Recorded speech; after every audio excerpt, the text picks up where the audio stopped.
Hey, what's up, everybody? Welcome back to NRW. I'm your host today, Rob Medina, and I thank you very much for joining me here today because today I'm reviewing the movie Castle Falls.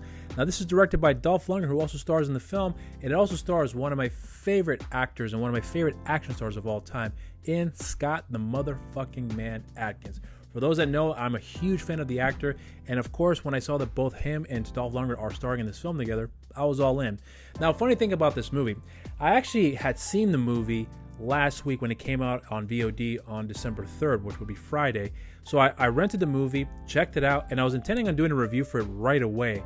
But for some reason, I actually felt compelled not to do that. I wanted to actually take my time with this film. So I actually watched the film throughout the weekend and just let it sink in with what I saw and to really get a better analysis with them for the movie here.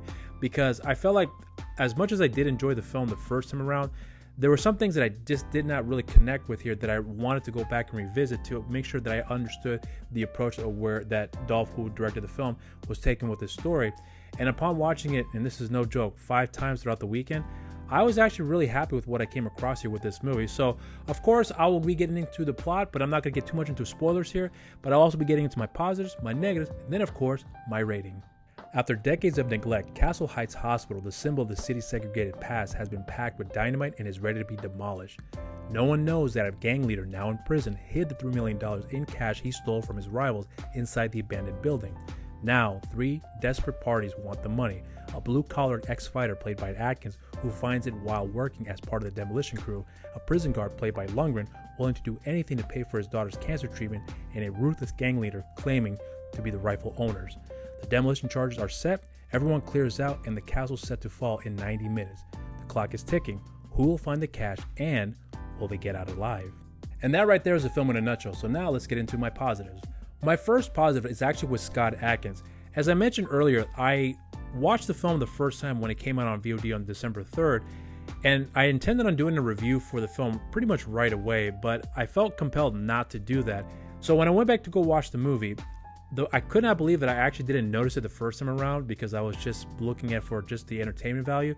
But Scott Adkins is really, really good in this movie. And I'm talking about not just about the action aspect of it, because that part we already know he's good at, but I'm talking about acting. This is a man that I believe is truly, truly underrated as an actor. Like, he's a very, very good actor. Just about every role that I've come across in the last, I would say, 10 plus years since I became aware of him as an actor and as an action star, he's actually gotten a lot better each and every film that I've come across that I've seen him in the last 10 years. The one thing I want to highlight about him in this movie is that if we didn't get a strong actor in this part, I don't think the film would have worked as well, because there's certain things that we as an audience have to connect with when it comes to the leading man. In this case, it is Scott Adkins, but it's also Dolph Lundgren too, who I'll get into in a bit as well. But Scott Adkins is really, in my opinion, the secret ingredient that really keeps the film intact, because there's certain things that occur in this movie where you see him develop a friendship with one of his co-workers that are part of this demolition crew that's supposed to be occurring. So, and seeing someone who can really convey those emotional beats when it's really required and to really do a solid job when it comes to it, even if it's just in pockets, that's something that you need a good actor to really portray that. So that way, when you see the series of events that occur, it all makes sense. And that's all a testament to Scott Adkins, because if without him or without a strong performer like him to really pull off this part, I don't know if the film would have worked as well. Even though some of the other things around the film worked well, but I think it's because of him it all was intact for me personally. The other positive I want to point out here actually has to do with the directing under Dolph Lundgren. Dolph Lundgren, I think this is actually his very first film he's directed in well over 10 years. The last one being, I think it was a film called Icarus that came out in 2010, if I'm not mistaken. I'd never seen the movie, so I don't really know what the film is all about. But watching this film, and given that he hadn't directed a movie in well over a decade at this point, I think he did a really good job. It almost seemed like he hadn't lost a beat. But another thing that I want to give him credit for too is that the fact that he's also directing the film and starring in the movie. That could be a very difficult thing, especially when you have a shoestring budget and not a lot of time and a lot of resources for you to be able to pull off what you need to pull off in this film. And you got to give him a lot of credit for him to pull off what they were to do with this movie and still make a very much entertaining movie. At least for me, it was. And the other thing I want to highlight too is that there are actually some really good moments in the film where he really does showcase he's a very, very good actor, where he's actually getting a lot better throughout the years. I think one of the biggest criticisms for him was that he's pretty stale when it comes to his performances. But if you look at a lot of his movies that he's done, and I haven't seen every one of his films, but the ones that I have come across, there are moments where he does shine as a really, really good actor. And this movie does showcase a lot of that acting ability that I think you can see his improvement. I'll be honest though, there were some pockets in there where I felt like, moments I meant to say, that felt a little off-putting. Certain scenes that I felt like were a little weak, which I'll point out in my negatives. But my overall praise about how he's done a really good job when it comes to the directing as well as the acting aspect of it here too, considering that it's a major responsibility for an actor to be doing both jobs, among other things as well. You got to give him a lot of credit for that. The other positive has to do with the story in itself. Now, this isn't nothing new that we haven't seen before, because having seen the stories where you have two guys in opposite spectrums of life, if you will, have come to cross paths with one another, not knowing each other at all, don't trust each other, and then having to work together to overcome these major hurdles that are going to be presented in front of them, all having the same goal in mind where they wanted to walk away with what they've come across here that could be very beneficial for them. Nothing new about that, but it's always about the execution. That's the most important thing. And the way for me that the story was executed in this film worked very effectively.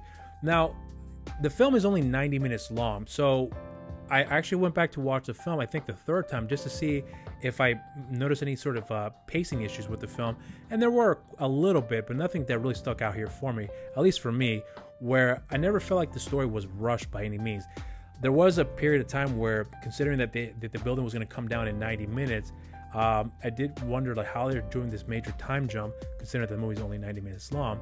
But it worked well. I never questioned it, and I honestly did notice it, but it never really took me out of the film at all. In fact, because everything else that occurs in the film as far as the action sequences are concerned and the acting and all the other little components that keep the film moving forward were very effective in my opinion. And my last pause I'm going to point out here has to do with the action.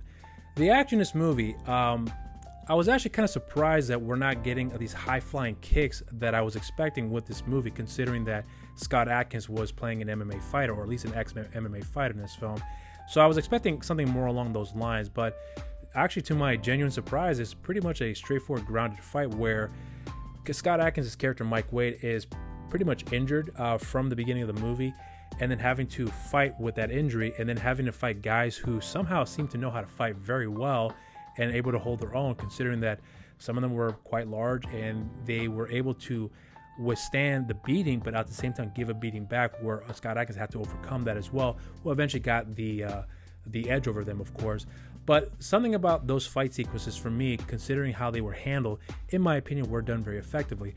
Another thing that I came across here too, in watching an interview with Dolph Lundgren, was that the fight scene between himself and Scott Adkins, he actually had messed up his bicep, if I remember correctly, in between that sequence, so he had to fight through it and just continue on with those fight sequences.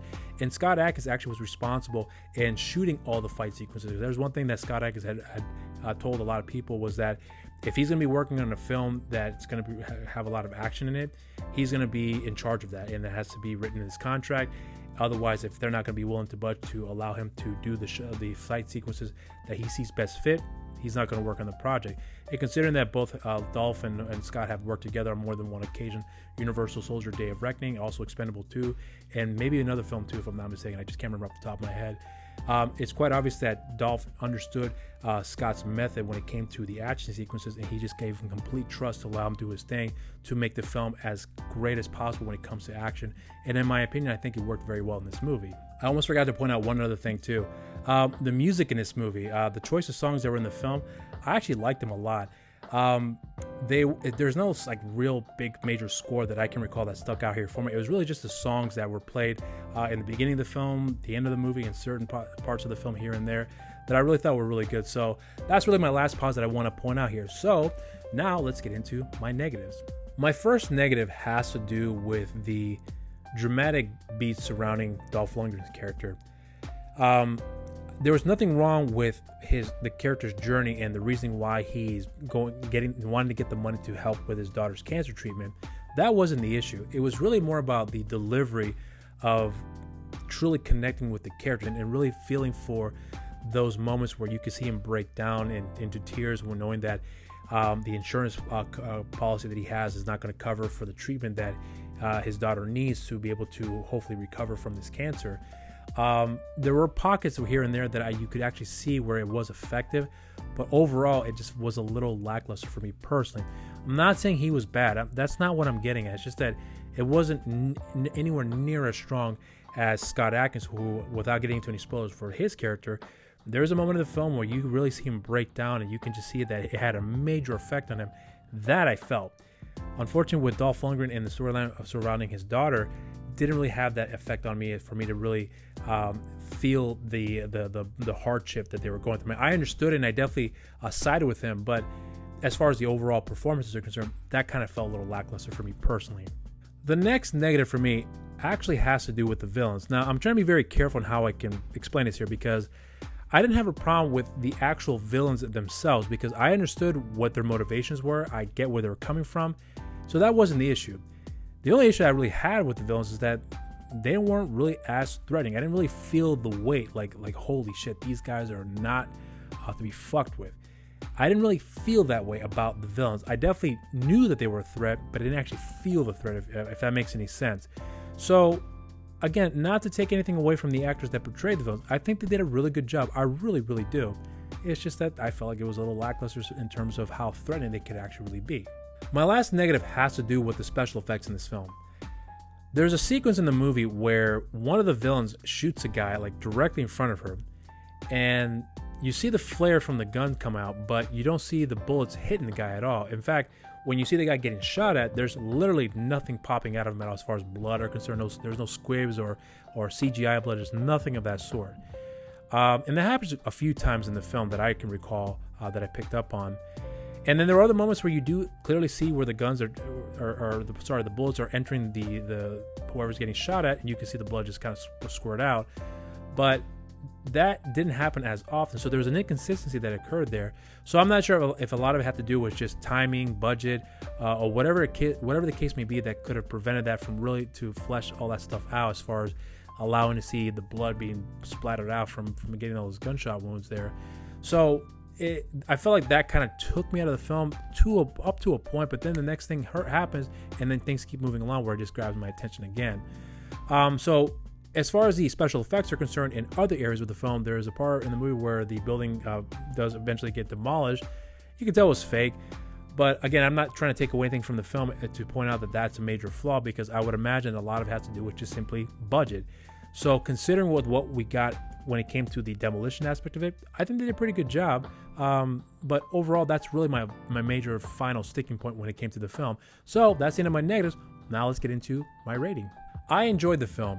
Now, this is not a perfect movie, as we've already discussed just now in the negatives, but there's so much fun that I've had with this film that every time I've gone back to watch the movie, there's really a rewatchability factor that I did get out of this film, because I love the character's journey in this movie, and you can get behind the characters as well. You understand the reasons for the decisions that they're making, and then how everything comes together for them to work together as far as the two main leads are concerned, and really believe the setup for their partnership, and then how they become to respect one another at the end of the movie. So there's a lot that really worked well for this film, even though that I pointed out a lot of the flaws that I've come across that were sticking points for me. I'm not going to take anything away from the film because of that, because considering that, films in general are very difficult to make. So I'm sure there's a lot of different things that may have occurred to prevent certain things to be executed as well that probably didn't turn out nowhere near as good that they had intended on, and they did the best they could to make the film as cohesive as possible, which in reality it really is a very cohesive film. There were some points that I felt like it was a little lackluster, but the overall product in itself, in my opinion, is a really good film, and I thoroughly did enjoy it. So for me, I say this film is a raise a glass. And those are my thoughts on the film. If you have seen the movie, let me know what you guys think in the comment section down below. And while you're down there, if you haven't done so already, subscribe to the channel, and also make sure you share and like our videos and hit the notification bell while you're down there. Follow us on our social media accounts on Instagram and Facebook, New Release Wednesdays, and on Twitter @the_NRW. Follow me on my social media accounts on Instagram, Rob_Medina0585, on Twitter, RobMedina0585, and on Facebook, simply just Rob Medina. And I have a show on the channel called You're So Cool with Rob Medina, and I have social media accounts for the show. On Instagram, You're So Cool with Rob Medina, and on Twitter, You're So Cool WRM. And I want to thank you all very much for checking out this review. I hope you guys enjoyed it, and until next time, stay safe out there, and cheers.